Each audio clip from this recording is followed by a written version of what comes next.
bahan makanan yang kita konsumsi sehari-hari sebelum diserap tubuh, ya, bahwasanya itu mengalami yang namanya perombakan. Nah, zat sisa bahan makanan tersebut di pertemuan sebelumnya ya sudah dibahas, itu masalah ginjal dan fungsinya, yakni untuk pembentukan urin. Jika kamu suka video ini, jangan lupa beri like dan subscribe. Jangan lupa tanda lonceng. Dan untuk pertemuan kali ini kita akan melanjutkan organ ekskresi berikutnya, yaitu paru-paru dan hati. Paru-paru atau pulma. Paru-paru merupakan alat atau organ pernapasan maupun alat ataupun organ ekskresi pada manusia dan beberapa jenis hewan tersebut. Nah, paru-paru dikatakan sebagai alat ekskresi bahwasannya sisa hasil pernapasan kita berupa karbon dioksida dan uap air itu dibuang dari dalam tubuh karena sudah menjadi toksin atau racun bagi tubuh kita tersebut. Nah, selengkapnya bagaimana proses pengeluaran atau pembuangan karbon dioksida dan uap air tersebut dijelaskan untuk pertemuan berikut ini. Sebelum Bapak jelaskan bagaimana mekanisme pengeluaran zat sisa tersebut, ya kita ingat kembali yakni untuk pengenalan morfologi daripada paru-paru. Paru-paru manusia berjumlah 2 buah atau jumlahnya sepasang yang terletak di rongga dada di atas diafragma.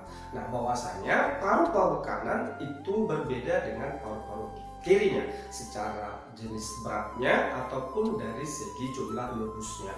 Paru-paru kanan itu memiliki 3 lobus dengan berat kurang lebih 375 hingga 600 gram. Sedangkan paru-paru kiri dia itu memiliki 2 lobus dengan berat sekitar 325 hingga 550 gram. Nah, pada pertemuan sistem pernapasan kita sudah menjelaskan apa saja yang menjadi alat-alat pernapasan manusia, yang dimulai dari rongga hidung hingga nantinya akan membentuk paru-paru. Nah, pada pertemuan ini Bapak tidak menjelaskan alat-alat itu lagi, tetapi kita hanya terfokus yakni sisa pernapasan manusia secara intraseluler. Nah, bahwasanya struktur paru-paru itu terbentuk dari 300-an juta alveolus. Nah, alveolus ini merupakan kantung kecil di mana dia selalu terbuka pada satu sisi bagiannya. Nah, bahwasanya alveolus ini terbentuk dari sel epitel squamosa atau berbentuk pipi yang dikelilingi oleh yang namanya kapiler-kapiler darah, ya, untuk mempermudah yang namanya proses pertukaran antara oksigen dengan karbon dioksida. Percobaan sederhana untuk membuktikan apakah pernapasan itu mengeluarkan yang namanya uap air dan karbon dioksida, ya, bahwasanya uap air dan karbon dioksida merupakan sisa daripada pernapasan. Nah, percobaan yang pertama kita gunakan yakni untuk pembuktian adanya karbon dioksida lewat pernapasan. Nah, bahan yang kita ambil yaitu air kapur. Nah, air kapurnya ini nanti dihembus ya dengan napas. Nah, lalu lama-kelamaan diteliti apa yang terjadi. Nah, yang terjadi adalah air kapur itu nanti akan tampak lebih keruh. Mengapa demikian? Hal itu dikarenakan terjadinya reaksi pembentukan kalsium karbonat. Ya, adanya reaksi antara zat kapur dengan karbon dioksida yang dikeluarkan lewat pernapasan. Itu pembuktiannya. Nah, untuk pembuktian bahwasannya pernapasan kita itu menghasilkan uap air, ya, di sini Bapak sudah pegang cermin. Nah, sederhananya kita ambil cermin, kita hembus. Nah, di sini akan kita temukan adanya butir-butiran air. Nah, bahwasanya ini adalah uap air sisa pernapasan. Nah, uap air merupakan alat ekskresi yang dihasilkan fungsi paru-paru. Nah, pembuktian berikutnya contoh sederhana, kamu ambil tisu. Tisunya kamu hembus, lama-lama dihembus. Apa yang terjadi? Tisunya tampak basah karena pernapasan menghasilkan uap air. Nah, pembuktian percobaan sederhana tersebut jadi jelas terbukti bahwasanya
emfisema, asfiksi, dan asidosis. Organ ekskresi berikutnya yaitu hati atau hepar. Nah, bahwasanya hati merupakan organ terbesar ya atau kelenjar terbesar di tubuh manusia dengan berat kurang lebih sekitar 1,5 kg.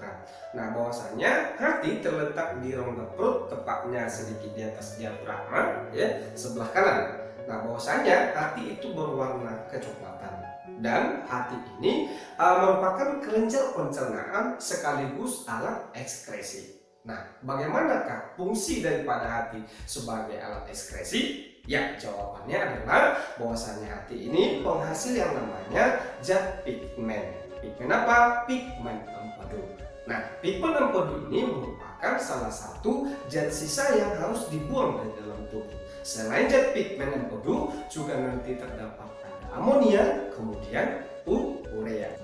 Fungsi hati yang pertama memecahkan senyawa racun. Setiap zat ataupun racun yang masuk ke dalam tubuh akan dicerna di dalam hati. Selanjutnya sisa daripada racun tersebut dibuang melalui ginjal lewat urin. Berikutnya berperan untuk penghasil enzim arginase. Bahwasanya oleh karenanya enzim arginase akan mengubah yang namanya arginin menjadi ornitin dan urea. Bahwasanya ornitin merupakan campuran entah senyawa amonia atau NH3 dengan karbon dioksida. Lantas bagaimana pembentukan urea dalam hati? NH3 atau amonia ditambah dengan senyawa ornitin yaitu sering disebut sebagai AA1 tambah karbon dioksida akan dihasilkan namanya citrulline, disebut juga dengan AA2. Kemudian NH3 tambah citrulline atau AA2 akan menghasilkan yang namanya arginin. Lalu arginin ini yang disebut sebagai AA3 oleh karena adanya enzim arginase akan merombak kembali menjadi senyawa ornitin atau AA1 dan urea. Di mana urea ini akan dikirim ke ginjal dan akan dibuang dalam bentuk urin. Ingat, urea ini merupakan perombakan dari bahan makanan protein. Kemudian senyawa ornitin atau AA1 akan dibawa ke empedu dan dikeluarkan nanti bersama dengan feses. Fungsi ketiga yakni penghasil amonia dan urea. Tadi sudah pembentukan urea ya.